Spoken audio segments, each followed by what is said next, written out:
Okay, તો હવે આપણે બીજો એક પ્રોગ્રામ લખવાનો છે. એ ક્વેશ્ચન 5માં જ ઓરમાં પૂછાય છે. એક જે મેં તમને PRN વાળો કરાયો, રેટ ઓફ ઇન્ટરેસ્ટવાળો, એ પછી ક્ષેત્રફળવાળો અને આ જે પ્રોગ્રામ લખીશું એ 3 પ્રોગ્રામ એકબીજાના ઓરમાં પૂછાય છે. તો આ પ્રોગ્રામમાં કેવું છે કે એક માણસે ટેલિફોન બૂથ પરથી કોલ કર્યો છે, તો એના કોલ દરમિયાન એનો કેટલું બિલ થયું એના કોલ કરવાનું, અને એનું જે બેલેન્સ હતું એમાંથી એ બિલ પ્રમાણે એટલું માઇનસ કરીને કેટલું બેલેન્સ એનું બચ્યું બીજું. ધારો કે 10,000 બેલેન્સ હતું, એનું બિલ 10 રૂપિયા થયું, તો 10,000 માઇનસ 10 કરીને જેટલું બિલ બચ્યું 990, એ આપણે શોધવા માટે પ્રોગ્રામ લખવાનો છે. તો એની માટે સૌથી પહેલાં સ્કાઇટમાં જઈશું અને Ctrl+S કરીને સૌથી પહેલાં અને સેવ કરવાનું. બરાબર. હવે જે તમે ફાઇલવાળું કહેતા હતા, ફાઇલનું નામ શું લખવાનું એ ધ્યાનથી સાંભળી લો. ફાઇલનું નામ લખતી વખતે સૌથી પહેલાં સી લખવાનું, એ કમ્પલસરી. બરાબર. સી લખ્યું પછી ફાઇલનું નામ આપવાનું.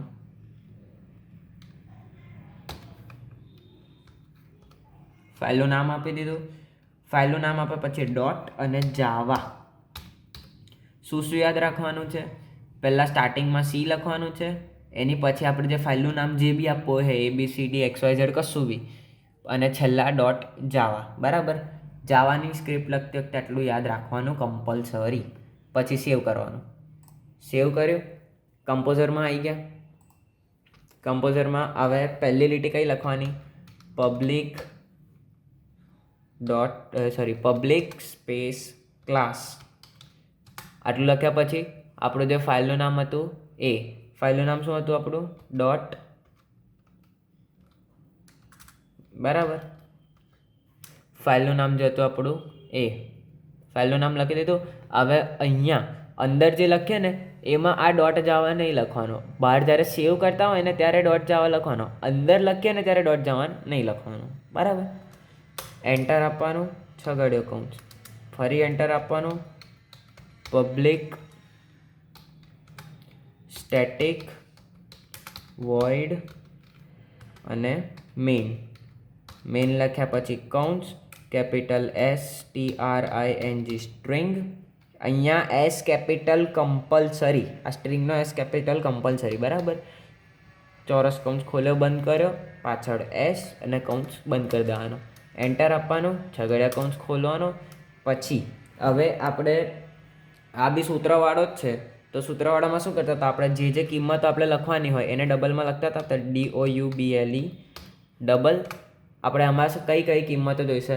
સૌથી પહેલાં તો રેટ, કે કોલ કરવાનો 1 સેકન્ડનો કે 1 મિનિટનો કેટલો ભાવ છે. બરાબર. તો રેટ લખ્યું.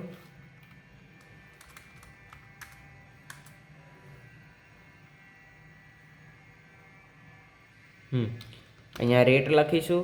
રેટ ઇક્વલ્સ ટુ ધારો કે 5 રૂપિયા છે. બરાબર.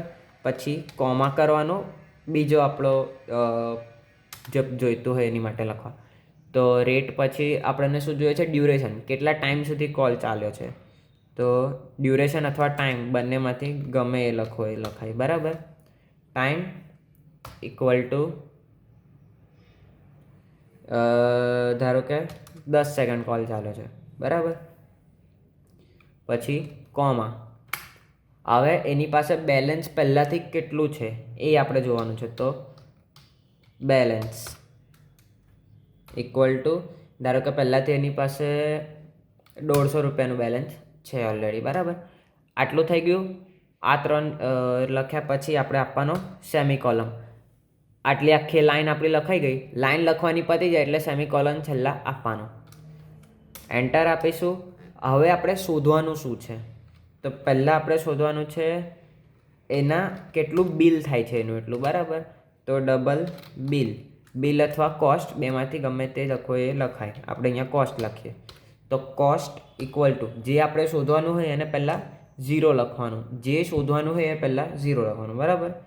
સેમિકોલન આપીશું, એન્ટર મારીશું. હવે આપણે આનું સૂત્ર લખવાનું છે. પહેલાં કોસ્ટ શોધવાનું છે. તો કોસ્ટ આપણી કેટલી થશે?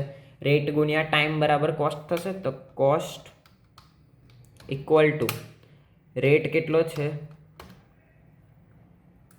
અને ગુણ્યા ટાઈમ.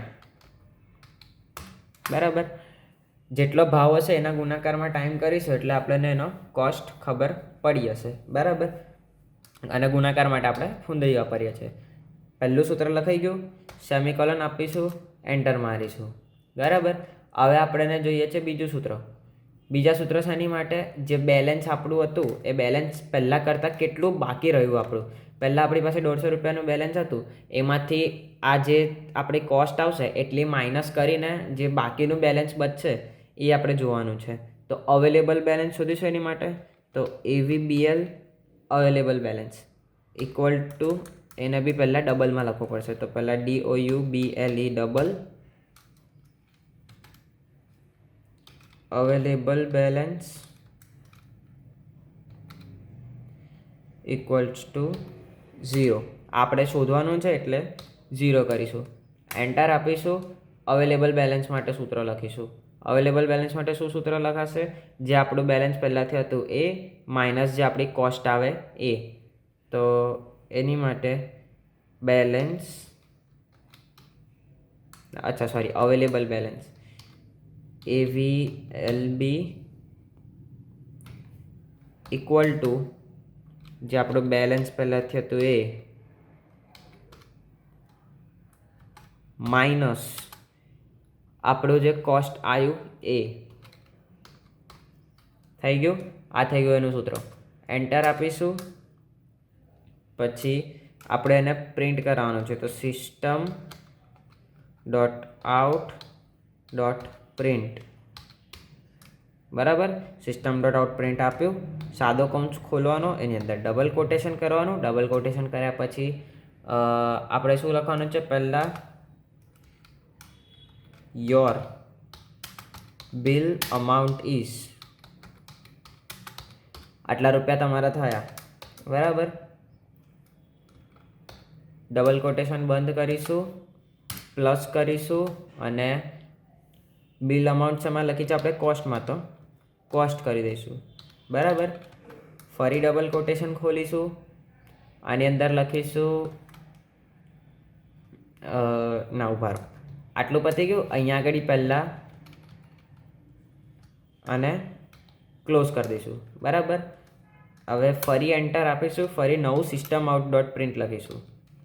system.out.print. બરાબર. આ થયું.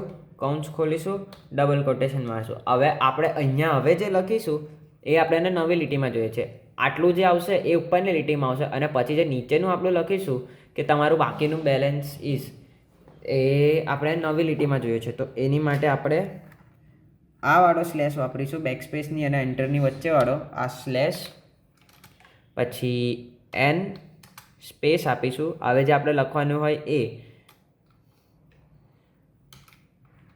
અવેલેબલ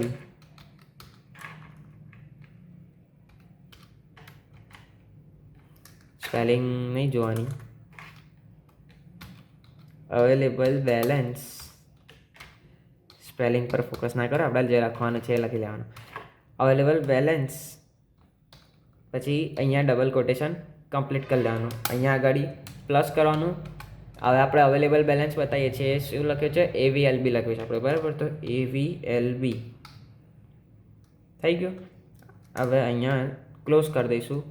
હા, જો હવે આ ભૂલ નહીં કરવાની. મેં જો અહીંયા પાછળ સેમિકોલન નથી કર્યું આ બધી 3 લીટીઓમાં. એ સેમિકોલન કરવું કમ્પલસરી છે, નહીં તો જાવા પ્રોગ્રામમાં એરર આવશે. આ 3 પાછળ સેમિકોલન કરી દઈએ. બરાબર. હવે આપણો પ્રોગ્રામ અહીં લખવાનો પતી ગયો. એન્ટર આપીશું. આ વાળો છગડીયો કૌંસ બંધ કરી દીધો. ફરી એન્ટર આપીશું. ઉપરવાળો છગડીયો કૌંસ બી બંધ કરી દીધો.